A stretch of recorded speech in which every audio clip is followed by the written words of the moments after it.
Whoa, my phone just fell. And I'm trying to balance it. Up, there we go. Hey, everybody, it is Sunday. Ooh, it's going to fall again. It is Sunday. And I'm excited to come to you and talk a little bit about accountability. It's one of my favorite subjects. And it's a subject that I thought was dry before I got into coaching and sounded really boring and awful. And now I absolutely love it. It's one of my favorite topics. I talk about accountability and support all the freaking time with my clients. And it is key, absolutely key to creating the life and the business that you want. So we're doing a whole crash course today, and I'm going to invite you all to participate. So if I say something you love, give me some likes, give me some hearts. And I'm also going to be asking you to type some responses down in the comment section of this video. So get ready to type, and I'll be leaving plenty of time for that. This video is also a sneak peek into a training I'll be offering that will share structures and train you in how to be a kick-ass accountability partner, as well as how to train others to be a kick-ass accountability partner for you, since that's also critical. And again, I'm going to be asking some questions today, and I want to invite you to type the answers to them below. We learn more when we're actually interacting with material, so that's the opportunity here.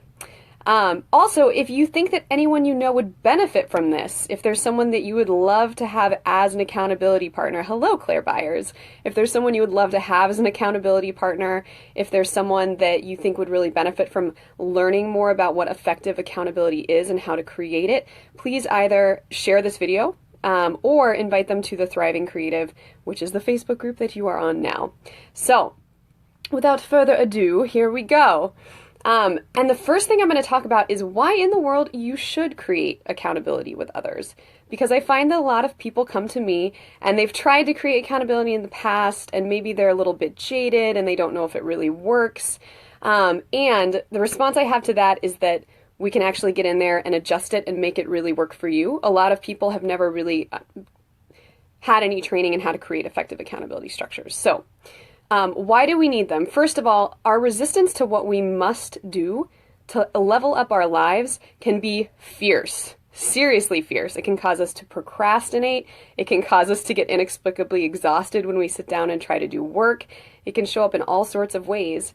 And often it ends up completely destroying our efforts and killing our momentum.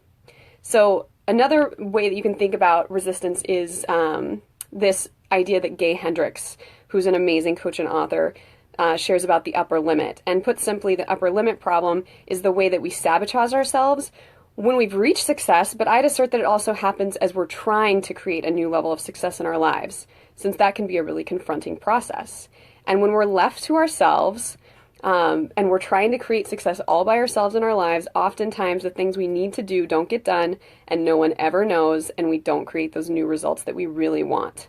So we need to create accountability structures in our lives that are actually equal to the resistance that we're experiencing. They're equal to our fear, since there's inevitably fear when we're creating new things in our business and our projects in any new part of our lives.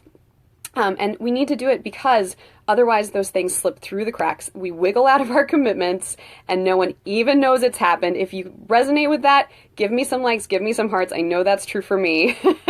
Just this morning I said to an accountability buddy, please follow up with me because I will lie to you and say that I did this and I might not. So we're checking in tonight to make sure I did it.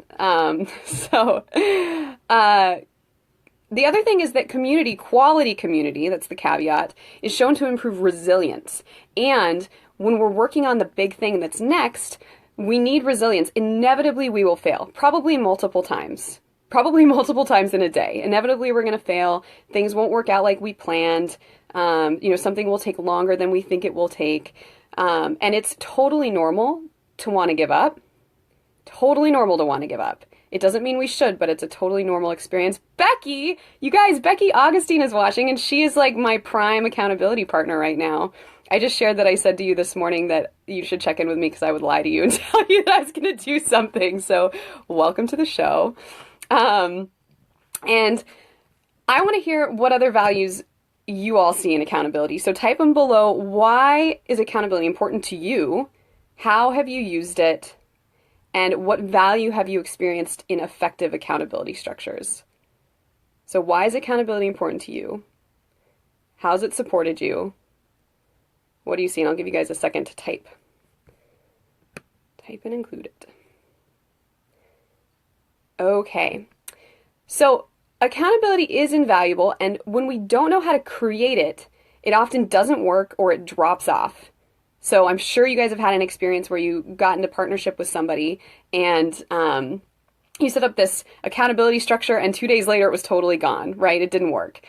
And I want to share some of the common blocks to accountability, and I want also for you guys to share any blocks or challenges that you've had. So feel free to type those in the comment section below.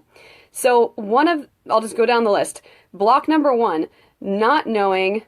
Nice. Love that, Claire. Gets you out of your head, helps you recognize your own BS. Totally, because we've all got it, right? Like, we've all got it. So not knowing what to ask for, this is a block. That is like, if only I knew what to ask for, I would do it. Or I'm not sure what I need, I don't know. The second block, fearing that you don't deserve it, or that people won't show up for you. And again, if any of these resonate, give me some hearts, give me some likes. So number 3, not knowing where to find it or how to create an effective accountability structure for yourself. Like, oh, I would do it, but I have no idea how. Again, it's this how. 4, being willing to give of yourself, but not being willing to ask for partnership in the same way. So you're willing to give it, but you're not willing to ask for it. Super common. A lack of structure. Not creating clear agreements with accountability partners. This is a huge one. Not prioritizing commitment. In other words, allowing circumstances or not feeling like it to get in the way of the agreement that you've created with your accountability partner. If you created one, which a lot of people don't. So again, what other blocks do you experience to accountability? Please type them below. What gets in the way of you creating effective accountability structures in your life? Type it now. Go, go, go.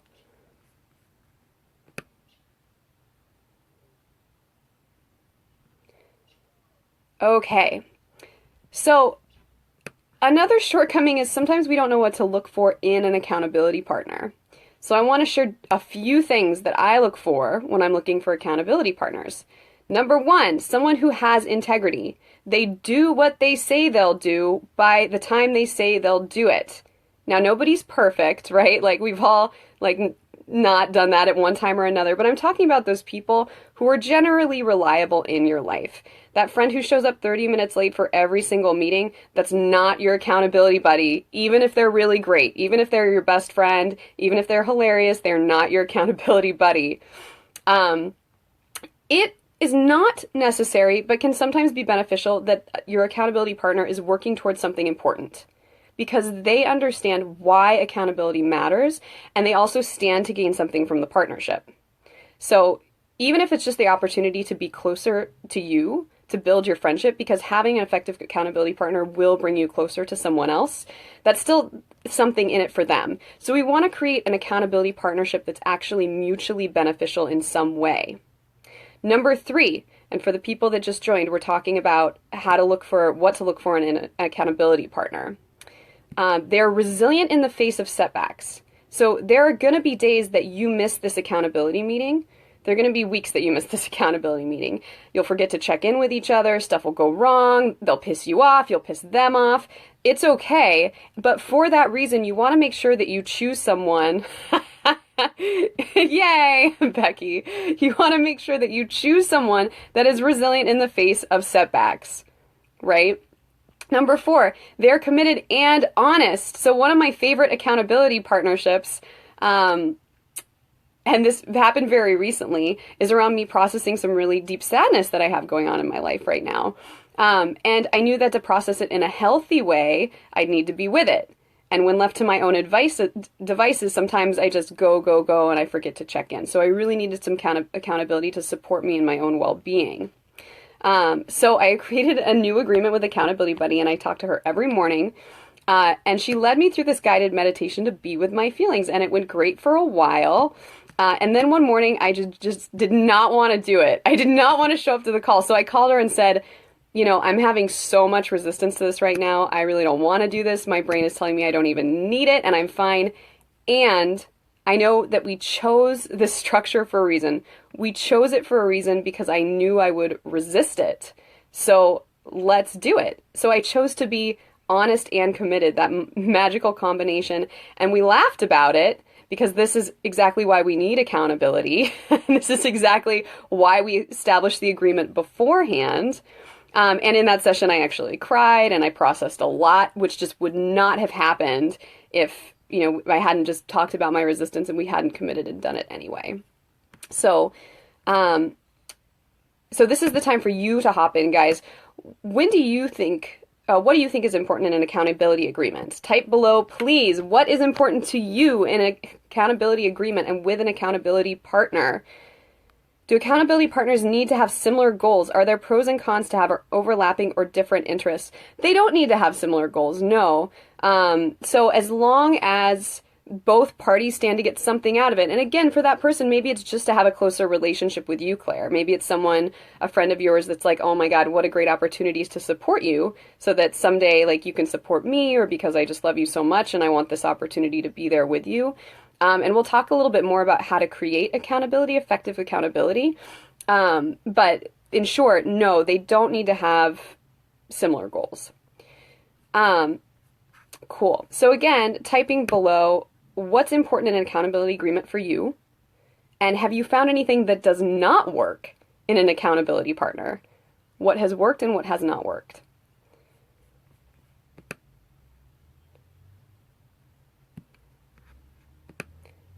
Okay. So the do's and don'ts of accountability agreements. And again, guys, if this is resonating, thanks for all the hearts and the likes so far. Feel free to keep doing that and share this video if you think that someone you know or your network, yes, Becky, the commitment thing, sneaky, sneaky brain trying to get us out of those things that are new and scary, but totally necessary for reaching our goals. So again, if this resonates with you, please share this video. Please invite your friends to the Thriving Creative. I love it here. Talk about this stuff all the time. So the do's and don'ts of accountability agreements. Do's first. Do choose a structure that works for you. Is it just you and one accountability buddy? Do you like that one-on-one attention? Do you want to do it with 2 other people? Does that feel like more of a community to you? What will you empower? Choose that. Is it easiest for you to do the phone, or do you know that you won't be present unless you're on Skype? If you're the type of person that you get on the phone and you're talking about accountability and what you're actually doing is like washing the dishes or cleaning your room or surfing the internet, do not choose phone for your accountability. Choose Skype, choose whatever you need to actually empower that relationship. Do choose the parameters of your accountability agreement. When will you talk? For how long will you talk?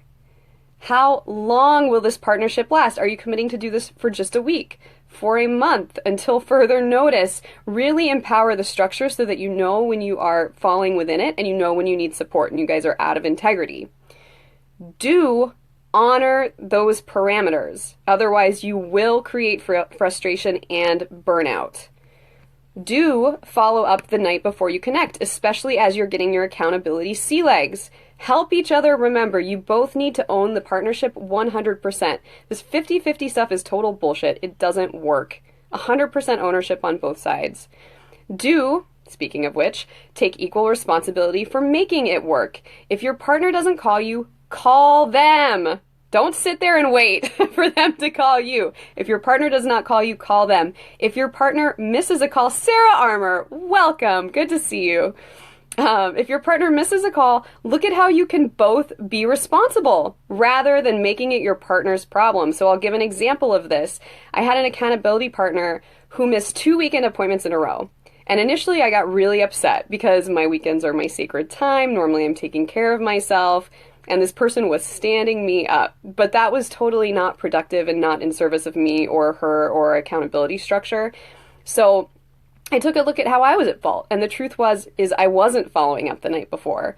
And the first time she missed an appointment, I didn't check in with her to make sure our agreement was 100% clear and that we both had that structure in our calendars. Which brings me to my next do, which is do plug it into your calendar and treat this meeting as you would with an important client. And plug it into your calendar immediately while you are on the phone with your accountability Partner, do not get off the phone because you will forget.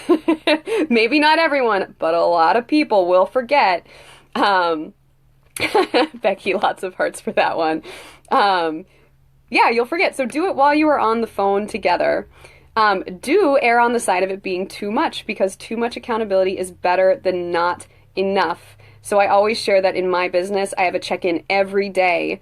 And that's actually what I need. And I even have an ongoing WhatsApp, a couple of them actually right now, with people that, pardon me, we're checking in all day, every day. So that's great too. Do practice gratitude and regularly thank your accountability buddy. Accountability is a gift, and treating that relationship with the love and appreciation it deserves will actually help it flourish. So make sure to treat it with gratitude and not something that's on your to-do list, that thing you have to do. If you notice that you're starting to relate it to it that way, you might want to back up in partnership with your accountability partner and talk about it. Because if it feels like a burden, there's something that's missing. There's something that needs to be adjusted and reconfigured. Do get a what by when with your accountability partner. So if they say they'll have a new client by the end of the week, what actions are they going to take on to make that happen? By when will they complete each one of those actions? And how will you know that they have done it? And vice versa, they need to do this for you too. Plug it into your calendar when they say, and if they don't check in with you, check in with them. This is incredibly, incredibly helpful. And the don'ts. Don't expect it to work perfectly right off the bat. Practice leaning into it and learning what works and what doesn't. So you get to see this process as a process and not as something that's going to fix everything right away. You are learning, they are learning, and you guys are both partnering together to get closer to that goal that you have. Don't step over it if someone doesn't show up. And also, don't get resentful if this happens. So this is your opportunity to partner with your accountability buddy and get curious to see what else you need to put in place. There's another structure that's missing. It might be that checking in the night before. Now, initially, it can feel uncomfortable to address this and to look at it head on, but it will pay off over time, and ultimately it will grow intimacy in the partnership. So little discomfort off the bat in service of longer term intimacy and effectiveness in the accountability structures that you're creating. And all that said, do not force the partnership if it is not working. If someone has stood you up 5 days in a row and you've talked about it and nothing is changing, do not force yourself to stay in that partnership. Back up, take a look at what went wrong, why you made the decision that you did, why it didn't work, what you need to change. You know, maybe there was some criteria in your conditions of satisfaction for your accountability partner that was missing. And go find a different accountability partner. Lesson learned. Don't have to worry about it. No harm done. Just moving on to a different person. And as I mentioned at the beginning of this live, this is a sneak peek into a longer training that I'm actually creating that will include PDF docs of daily, weekly, and monthly accountability check-in sheets that you can use with your partner, the exact questions that you should ask your partner to make the relationship effective, a list of more than 20 ways that you can ask for support, ideas of how to ask support, when and for what, my 3 favorite structures for accountability partnerships. I know, it is cool. And other of my favorite accountability secrets. And I also know if there's anything else that you want. What are your questions about accountability? What do you really need partnership in? What would make that training really effective for you? I want to know that. And finally, I want to put in a plug for my flippin' amazing group program that's kicking off at the end of May. It's going to be full of brilliant creatives and entrepreneurs. We're going to be partnering, creating huge amounts of accountability, having all sorts of super awesome trainings. I'll post a link to that in the comments section of this Facebook Live. It's going to be amazing. So if that's interesting to you, let me know. We can have a chat about it. It's going to be a whole ton of support for people that are ready to level up. Awesome. Well, I hope that you guys have enjoyed this Facebook Live on accountability. Please let me know what was valuable for you. Type it below. What was valuable? What do you want to know more about? That's so helpful for me because then I can create content for you that works, that's valuable. So I'd love it if everybody who's been on could do that. All right, everybody, have a good rest of the weekend. I'm going to yoga, and then to go do some other cool planning stuff. So take care of yourselves tonight. Best of luck with the start of the week, and I'll see you guys on the Facebook page. Bye-bye.